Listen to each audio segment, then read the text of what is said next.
Assalamualaikum warahmatullahi wabarakatuh, Sobat Antara. Jumpa lagi dengan saya Rendra di program Ngopi, Ngobrol Penuh Inspirasi bersama Antara Kalbar. Dan hari ini spesial di ulang tahun ke-254 Kota Pontianak. Sudah di samping saya sudah bersama Pak Wali Kota Pontianak, Bapak Edi Rusdika Kamtono. Apa kabar, Pak? Kabar baik. Alhamdulillah. Assalamualaikum warahmatullahi wabarakatuh. Alhamdulillah. Oke, baik Pak. Sebelumnya kami dari Antara Kabar mengucapkan selamat ulang tahun yang ke-254 kepada Kota Pontianak, Pak. Semoga Iya, ke depan semakin maju lagi dan semakin amin, mensejahterakan rakyatnya, Pak. amin. Oke, baik. Pak Edi, mungkin langsung saja, Pak. Ya, Kita di program Ngopi Bareng Antara Kalbar. Bagaimana nih, Pak, untuk eee, pembangunan Kota Pontianak hingga 2025 ini, Pak? Apa capaian yang menurut Bapak paling signifikan dan paling dirasakan langsung oleh masyarakat? ya, yang pasti saya juga mengucapkan selamat ulang tahun yang ke-254. 23 Oktober 2025. Jadi usia yang cukup panjang ya. Mhm. Perjalanan Kota Pontianak sebagai ibu kota provinsi, pusat pemerintahan provinsi, pusat perekonomian Kalbar, Mhm.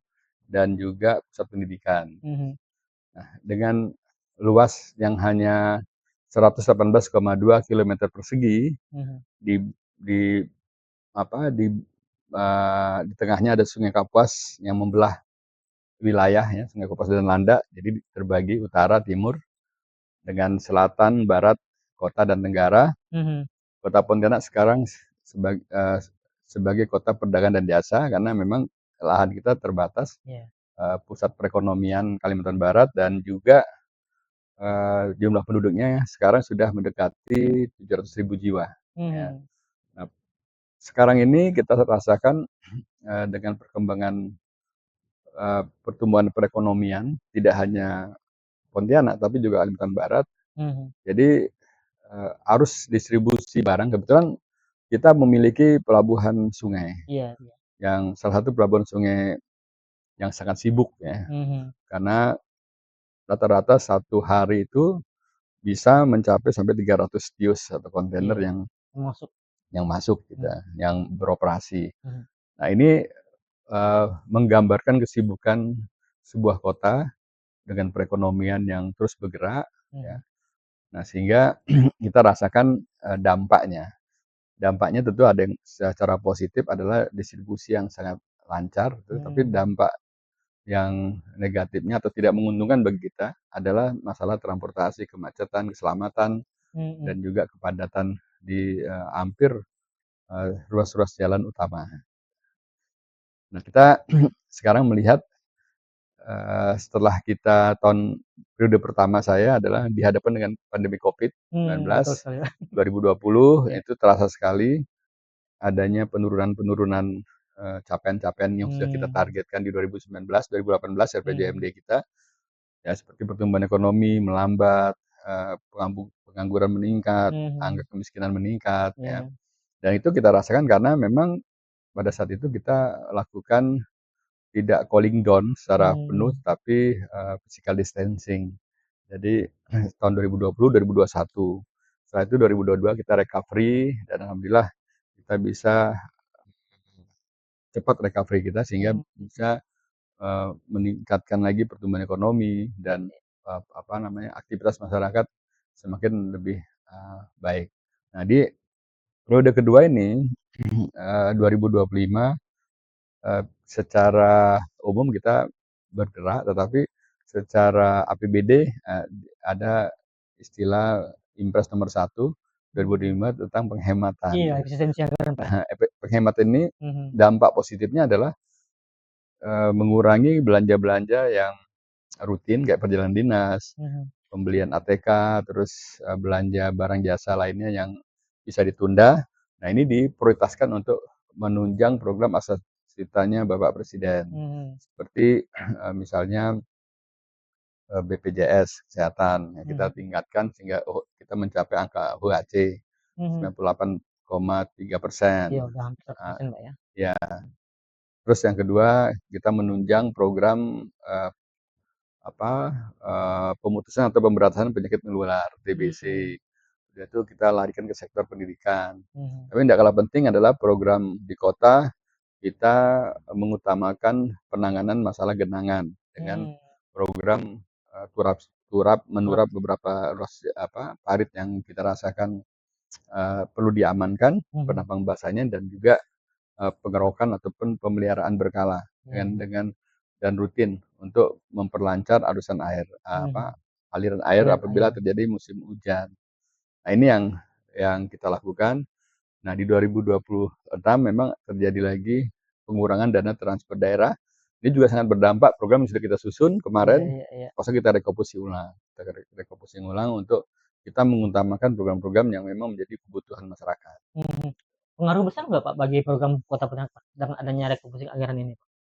Bisa Pengaruh cerita pasti sedikit? ada karena Mhm, 223 lebih miliar itu iya, angka yang lumayan Pak ya? cukup besar. Iya, Kalau itu jadi program infrastruktur, pendidikan, mhm, kesehatan kan. mhm, Nah, sehingga kita harus ada penghematan karena penghematan belanja belanja rutin maksudnya, mhm, ini kan juga mempengaruhi daya beli masyarakat. iya, Nah, kita data yang kita dapatkan dari BPS sekarang ini inflasi Kota Pontianak kan rendah. mhm, Nah, terlampau rendah juga tidak baik. iya Bahkan betul, kalau di bawah sampai pernah di bawah satu itu tidak baik. Artinya perekonomian bisa tidak tumbuh. Nah, mhm, sekarang sudah sedikit ideal 1,46 ya. iya, Nah, ini harus kita pertahankan sehingga yang paling penting adalah bagaimana daya beli masyarakat ini bisa tetap tinggi, mhm, terus ekonomi bisa berputar. iya. Pak, ini kan terkait dengan efisiensi anggaran tadi ini, Pak. Bagaimana strategi yang Bapak lakukan agar ada keseimbangan antara belanja fisik, pembangunan, dan untuk kesejahteraan masyarakat? Nah, setiap pembangunan itu ada punya target dan capaian yang akan Mhm, kita tuju. Misalnya indeks pembangunan manusia itu harus mhm, kita tingkatkan. Target kita adalah 8 83 ya, itu udah 82%. sangat tinggi. Mhm, Nah, sekarang baru 82,06.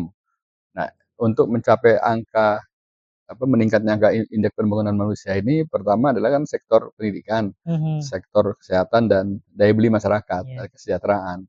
Nah, ini yang kita tetap kejar. Nah, untuk mencapai pertumbuhan ekonomi juga kita mempermudah investasi dan mhm, berharap investasi tetap eee, menarik bagi masyarakat di Pontianak.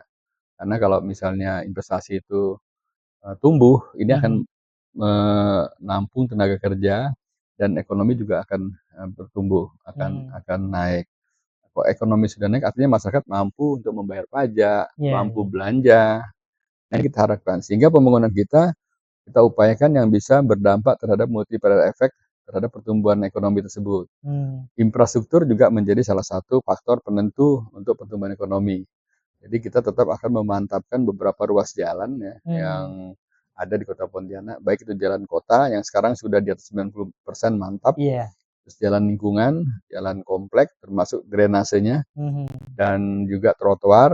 Nah, mhm, kita akan melanjutkan juga pembangunan sarana prasarana yang bisa memberikan dampak langsung maupun tidak langsung terhadap pertumbuhan. mhm, Misalnya, ruang terbuka hijau dilengkapi dengan fasilitas, iya, olahraga, bermain, di mana RTH tersebut harus ramah anak, ramah mhm, lansia, ramah disabilitas. mhm, Nah, terus kita juga akan melanjutkan pembangunan waterfront city mhm, dari Kamboja ke Haji Mursid supaya ini terus berkelanjutan. Karena waterfront ini merupakan wajah Kota iya iya Pontianak iya, yang ada di tengah-tengah, yang ada di belah Sungai iya, Kapuas atau Landak.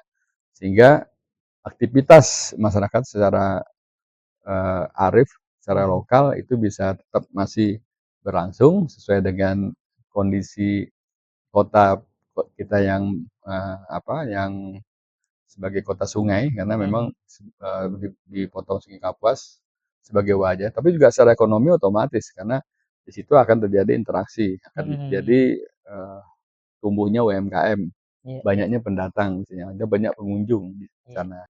Nah, terus kita terus meningkatkan sarana prasarana yang sudah ada, mmm, baik itu sarana perkantoran, mhm, sektor pendidikan, sekolah misalnya kita akan bangun beberapa sekolah baru untuk memenuhi, kapasitas kebutuhan akan ruang mhm, kelas. mhm, Setelah itu kita, kesehatan dari mulai rumah sakit, puskesmas, pasar yang akan kita tingkatkan. Nah, selanjutnya, sektor-sektor lain yang dampaknya pasti akan dirasakan oleh masyarakat. Iya, Pak. Terkait tadi dengan pertumbuhan penduduk, Pak, ya. Ini kan sebagai ibu kota provinsi, potret juga terjadi urbanisasi nih, Pak, Hmm. yang lumayan besar. Dan ini juga akan berpengaruh pada tata ruang kota Hmm. Pontianak, baik pemukiman maupun sarana dan prasarananya. Seperti apa untuk pengelolaan ke depan ini, Pak, agar ini bisa memenuhi kebutuhan masyarakat? Kita sudah memiliki RUTRK, Hmm, Rencana Tata Ruang Wilayah Kota Pontianak 2013-2033. Ya. Dan setiap tahun kita evaluasi, 2 tahun atau 3 tahun kita revisi untuk mhm, menyesuaikan tata ruang kita. Dan kita sekarang sudah memiliki rencana detail tata ruang juga, ya, DTRK. Ini sebagai petunjuk untuk proses perizinan, untuk proses pengembangan suatu wilayah. Nah, ini juga terus kita evaluasi. Nah, intinya tata ruang ini sebagai guidance ataupun buku petunjuk wajib mmm, untuk wilayah, pengembangan wilayah maupun penataan wilayah yang sudah ada. iya, Nah, ada yang sudah tercapai, misalnya untuk standar lebar jalannya, mmm, paritnya misalnya, tapi ada yang banyak yang masih belum sesuai atau standar, mhm, sesuai standar. Nah, ini akan terus kita sesuaikan. Nah, tata ruang ini adalah bagaimana kita menselaraskan, menyeimbangkan antara kegiatan, baik itu perdagangan, daerah pemukiman, daerah perkantoran, dan mhm, aktivitas mobilitas masyarakat, iya, sistem transportasi kota, sistem drainase Kota Pontianak, dan sistem sanitasi, iya, termasuk penyediaan sarana prasarana utilitas seperti air bersih, mhm, misalnya jaringan telekomunikasi atau jaringan listrik juga di situ, mhm, ada internet. Nah, ini harus kita selaraskan karena sebuah kota yang ideal adalah apabila antara sarana prasarana dengan kebutuhan masyarakat tuh mmm, seimbang, sejalan gitu. Jadi iya, masyarakat bisa mendapatkan pelayanan yang baik ya dari mhm, sisi penyediaan sarana prasarana mhm, dasar, tapi juga masyarakat merasa eee, senang dengan aksesibilitas usaha atau kreativitas masyarakat yang ingin dilakukan di Kota Pontianak ini. iya. Nah itu. Iya, dan memang kalau misalnya kita lihat di, Poncet ini sejauh ini, Pak, cukup bagus, Pak, ya, perkembangannya Mhm, dengan adanya apa, trotoar mhm, difungsikan untuk fasilitas umum gitu, mhm. banyak sekali dibutuhkan oleh masyarakat dan beberapa teman juga yang datang ke sini merasakan perbedaan itu, Pak. Wah, udah lebih enak Pontianak Iya. sekarang, fasilitasnya udah lebih memadai. Nah, kira-kira, apalagi nih, Pak, yang akan dilakukan dalam 4 tahun ke depan kepemimpinan Bapak di periode kedua ini untuk memaksimalkan potensi Kota Pontianak ini, Pak? Ya, kalau periode kedua yang pertama kita benahi di internal ke dalam adalah sumber daya manusia yang ada di pemerintahan Kota Mhm, Pontianak. Kita terus meningkatkan sumber daya manusia kita yang unggul, yang profesional ya, mhm, yang yang bekerja sesuai dengan keinginan masyarakat, yaitu mhm. kerja ikhlas, kerja melayani ya, Mhm, kerja cepat, terus tidak membeda-bedakan mhm, eee, apa, eee, kerjanya tuh benar-benar membantu masyarakat untuk memudahkan, ya, iya, cepat, mudah, murah, ya tidak bertele-tele dan pasti, itu yang mhm, paling penting. mhm, Sehingga kita terus tingkatkan kedisiplinan ASN kita, mhm, terus peningkatan kompetensi kita supaya bisa lebih menjawab tantangan. mhm, Yang kedua tentu kita tetap, eee, kota ini kan tadi saya bilang terbatas kan kita harus melayani segala aktivitas, sehingga infrastruktur juga menjadi salah satu poin yang sangat penting iya, untuk kita eee, genahkan atau kita benar ya, tingkatkan mhm, kualitasnya yang representatif seperti jalan kita mhm, mantapkan. Sekarang sudah 90,2% jalan kota mantap ya, iya, iya, tapi masih ada beberapa ruas jalan yang terus akan kita pelihara dan tingkatkan. iya, Terus termasuk jalan lingkungan, mhm, terus komplek-komplek perumahan, jalan dan perlengkapannya mhm, termasuk markanya, trotoarnya, iya, pedestrian itu, terus penghijauannya. mhm, Yang selanjutnya adalah sistem drainase Kota Pontianak, karena kita mhm, tahu Pontianak ini berada di daerah delta Kapuas yang flat ya, yang mhm, rendah rendah, topografinya.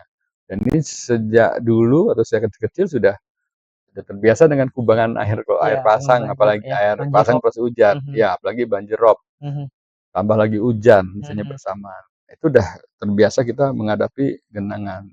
Tapi sekarang kan hampir 70% kawasan Pontianak sudah terbangun, mhm, baik itu infrastruktur maupun rumah misalnya, Mhm. halaman dan lain sebagainya. Sehingga tetap masih ada beberapa daerah yang apabila hujan lebih dari 2 jam dan lebat, Iya. ini, berpengaruh terhadap muka air, parit ya, Mhm. muka air sungai. Nah, kalau airnya pas lagi pasang, nah ini yang jadi kendala. Kayak sekarang ini musim pasang nih, Iya, pasang betul. tertinggi 1,6 meter dari, muka air rata-rata. Iya. Jadi kalau pas hujan mungkin kita, sebagian besar ada yang tergenang, tapi Mhm. kita harapkan air pasang ya tidak terjadi hujan yang Iya, lebat iya. ya. Jadi sehingga pada surut, pasang surutnya ini Juga. lancar, tidak Mhm. mengganggu aktivitas masyarakat. Mhm. Karena untuk meninggikan jalan yang sudah kita lakukan ini kan memerlukan biaya yang cukup Iya, besar juga, Pak. besar Mhm. ya. Jadi tidak bisa sekaligus, itu mesti bertahap. Untuk ruas-ruas jalan utama dulu, misalnya Ahmad Yani, Mhm. yang jalan-jalan yang berdampak terhadap ekonomi, terhadap aktivitas masyarakat kan, Mmm. perkantoran, sekolah dan Iya. sebagainya. Nah, selanjutnya baru kita ke sarana lainnya seperti perkantoran, kesehatan baik itu rumah sakit maupun puskesmas, Mhm. dan, pendidikan, Mhm. sekolah, terutama yang kita tangani adalah tingkat, dasar, PAUD atau TK, terus tingkat sekolah dasar dan sekolah menengah pertama. Itu di Mhm. bawah, eee, kewenangan pemerintah Kota Pontianak. Iya, iya. Nah, kita juga berkolaborasi dengan TNI Polri, misalnya kita, eee, menghibahkan lahan untuk rumah sakit Mmm. Angkatan Laut di Utara. Terus kita Mhm. juga menghibahkan lahan untuk sekolah ini, sekolah rakyat. Mhm. Yang alhamdulillah Pontianak dapat sekolah rakyat yang nanti akan menampung anak-anak yang keluarganya berpenghasilan rendah. Di mana lokasinya rencananya, Pak? Di Jalan Flora, Jalan Flora Batulayang, ya? Kelurahan Batulayang. Itu Kebayang. ada 5,7 hektar. Mhm. Karena sekolah rakyat ini yang sekarang kan baru perintis nih yang Iya, punya betul provinsi yang di di PLKI. PLKI Mhm. ya.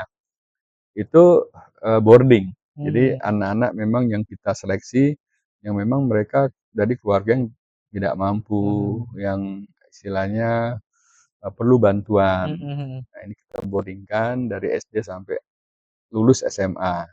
Iya. Nah, itu semua dibiayai dan kualitas daripada, sekolah ini tidak diragukan karena Mhm. pemerintah pusat sudah ada beberapa contoh yang menjadi dasar untuk, kualitas sekolah tersebut. Nah, setelah itu kita, eee, membangun sarana lainnya yang sektor pariwisata. Mhm. Sektor pariwisata ini tentunya berkaitan dengan, eee, destinasi, Mhm. baik itu religi, kuliner, Iya. budaya, dan aktivitas kegiatan lainnya sehingga Kota Pontianak ini terus tetap hidup. Mhm. Tetap hidup, kalau bisa 24 jam itu lebih, menunjukkan aktivitasnya. Iya. Oke, baik, terkait dengan berbagai program yang saya jalankan, saya rasa sudah sangat baik sekali, Pak, ya. Ya, Hanya saja memang masih ada beberapa permasalahan yang perlu dibenahi oleh Pemkot Pontianak. Selain banjir tadi Bapak sebutkan, beberapa solusinya gitu, Pak, ya. Dan salah lainnya adalah masalah, macet nih, Pak. iya, Kan sekarang sudah ada duplikasi jembatan Kapuas mhm, 1 dan rencananya nanti mungkin ada jembatan Garuda yang akan iya. segera dibangun. Gimana progresnya nih, Pak, sampai sekarang, Pak? Ya, kalau, masalah sistem transportasi Kota Pontianak di tata ruang sudah Mhm. jelas terlihat, kita harus ada inner ring road dan Mhm. outer ring road. Ya. Nah, untuk meng meng sistem transportasi yang ideal itu sebenarnya seperti ini, sarang laba-laba. Mhm. Jadi ada pusat, Mhm. ada inner, ada Iya, outer ring road. keren. Dan ini dihubungkan dengan jalan-jalan lain, baik Mhm. jalan primer yang utama, jalan kolektor, Mhm. penghubung utama, terus jalan lingkungan yang tadi di gang-gang itu. Mhm. Nah, kalau ini ideal, tapi kan kita ada masalahnya ada sungai nih, jadi Iya, iya. mesti terhambat, putus. Dan parit juga, Pak. Ya, parit, jadi masih ada jembatan, jadi mahal. Mhm. Kalau ke daerah pegunungan ada gunung, bukit, dan lembah kan, itu Iya, juga penghambat. iya. Nah, ini kita bertahap, tetapi, kita menuju ke sana, ya. Mmm. Kita harapkan penanganan infrastruktur ini kan tidak semuanya tanggung jawab pemerintah kota. Betul. Ada jalan provinsi, Provinsi, tanggung jawab nasional. provinsi, ada jalan nasional, Mhm. tanggung jawab pusat. Nah, kita sudah berkoordinasi, mudah-mudahan Pak Gubernur, Pak Menteri, ya dalam hal ini Balai Besar Jalan dan balai-balai lainnya yang ada di, pusat sana, Mhm. juga memperhatikan kota ini, karena kan ini wajah Kalimantan Barat. Dan apalagi ada penerbangan langsung dari, Malaysia, dari luar Mhm. negeri. Buka Jadi baru sekarang. mereka datang, tentu kalau wajahnya, depannya, atau mukanya sudah baik, sudah meyakinkan, mereka pasti akan tertarik dan semakin banyak tamu yang datang, dan ini adalah sumber devisa juga. Nah, ini yang kita harapkan. Nah, terus kolaborasi antara pemerintah kabupaten, ya, karena Pontianak tidak sendirian. Artinya kalau Pontianak maju, daerah harusnya juga Iya, iya. maju. Sebaliknya juga demikian. Jadi kita berharap kabupaten kota di Kalbar ini juga maju, ya, tumbuh masyarakatnya juga, sehingga ini akan berdampak juga terhadap kota Pontianak. Nah, itu yang kita hadapi. Masalah kemacetan itu sudah tidak bisa dipungkiri. Iya, Kalau saya sebenarnya begini, hampir seluruh kota di Indonesia pasti. pasti udah mulai nih banyak yang macet. Bahkan Jakarta sampai detik ini masih terjadi Solusinya belum kemacetan. ketemu juga, Pak, ya. Solusinya memang tidak bisa cepat karena eh, pertumbuhan kendaraan itu seperti deret ukur, ya. Deret ukur lebih cepat dibandingkan eh, jumlah panjang jalan dan lebar jalan. Nah, ini menandakan bahwa perekonomian masyarakat untuk daya belinya untuk kendaraan itu tinggi. Kalau kita lihat di Pontianak ini, hampir semua rumah itu memiliki kendaraan roda 2, Iya, bahkan lebih dari lebih dari satu. satu. Ya. Mobil bahkan lebih dari satu juga, Iya, saya benar. lihat. Bahkan di gang-gang, di komplek-komplek itu banyak. Ini sebenarnya kapasitas jalan kita kan tidak bertambah. Kita mau lebarkan, walaupun kita ada uang untuk pelebarannya, tapi lahannya harus dibebaskan. Dan ini memerlukan waktu karena ada masalah sosial, ya, dengan Iya, masyarakat, mesti ganti rugi iya. misalnya. Ada beberapa ruas jalan sampai saat ini masih belum tuntas, seperti Jalan Komunis Sudarso. Insya Allah tahun depan kita lanjutkan. Jalan Hasanuddin Araisa Rahman Mesin Hamzah, Sungai Jawi, paralel Sungai Jawi. Nah, kan baru pertanyaan masyarakat tuh, Pak, itu kok tidak bisa tembus, ya. Kita uangnya ada membangun, cuman kan yang pemilik tanah Iya, perlu adanya iya, iya, iya. negosiasi, ganti rugi. Kosnya besar juga di situ, Pak, ya. Betul, Pak. Kita kan negara tidak semena-mena, Iya, bukan main serobot-serobot aja tanah betul. masyarakat. Seperti kita bangun duplikasi jembatan Kapuas 1 dan Satu Landa, kemarin. terus bebaskan dulu Iya, lahannya, ganti rugi dulu ganti rugi, tanahnya, terus mereka benar. relokasi, kita relokasi, sudah tuntas baru kita bisa bangun, ya, tersebut. Nah, itu yang terjadi. Kalau yang Komyos Ngejawi kan simultan, ya, yang kerjakan dulu yang sudah bebas. Nah, ke depan memang harapan kita duplikasi jembatan Kapuas 2, jembatan Garuda yang sekarang sedang kita proses terus, Pak. Termasuk jembatan Kapuas 3 itu bisa terwujud. Nah, terus outer ring road juga bisa terwujud. Tapi ini kan kewenangan yang dikoordinir sebenarnya oleh provinsi karena menyangkut 2 daerah, Pontianak dan Kuburaya. Setelah itu dana anggaran pembangunannya dari pemerintah pusat. Nah, kalau ini terwujud dengan daerah-daerah pemukiman di Pontianak Metropolitan Area, ini kan Pontianak, Kuburaya, atau kalau kita bilang dulu Pontianak, Kakap, Nipah Kuning Dalam, Parit Nenas, sama di Kampung Kapur itu bersinergi sehingga pusat-pusat pembangunan ini bisa menyebar. Jadi tidak tertumpu kota Pontianak, sehingga sementara untuk masalah kemacetan kita bisa lakukan adalah sekarang pengaturan traffic light jamnya, terus membuat dua arah menjadi satu arah, membatasi kendaraan lewat besar, terutama jam-jam tertentu. Terus kita mengoptimalkan geometrik jalan yang bisa kita tata ulang. Nah, itu yang sementara kita bisa lakukan. Tapi kalau kita misalnya melarang warga untuk tidak pakai kendaraan, kan banyak pertanyaan juga, Pak, kenapa enggak dibuat kendaraan yang bisa menampung penumpang banyak seperti bis. Dan kita sudah coba, bahkan angkutan sekolah itu kita gratiskan, tetapi masih belum efektif. Bukan ini belum efektif, ya kita masih menunggu.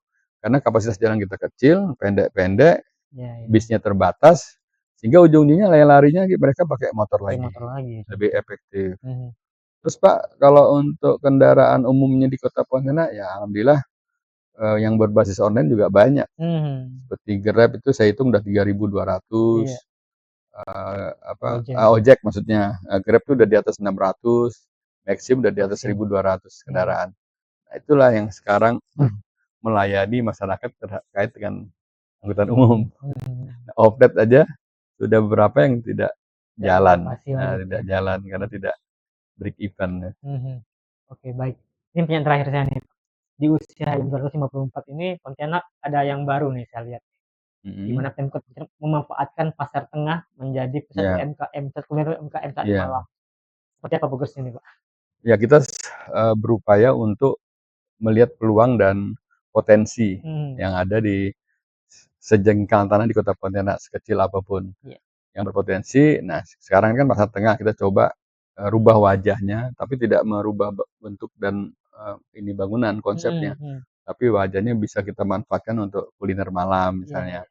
Nanti Jalan Sultan Muhammad juga Karena kan daerah mati ya awalnya, Pak, kan? Karena betul, iya, gelap, kalau malam daerah kumuh, mati. Iya. terus, ya tidak nyaman lah, Mhm menakutkan lah kalau kita ke mhm situ. Nah, kita coba bangun, eee, supaya ekonomi juga mereka bisa tumbuh, mhm masyarakat bisa mendapatkan fasilitas layanan kuliner terutama mhm. dan rekreasi, dan tentunya ini akan meningkatkan income keluarga kan. Kalau Iya. income keluarga daya belinya tinggi, ekonomi tumbuh ya, Mhm dan, masyarakat akan mengarah ke sejahtera.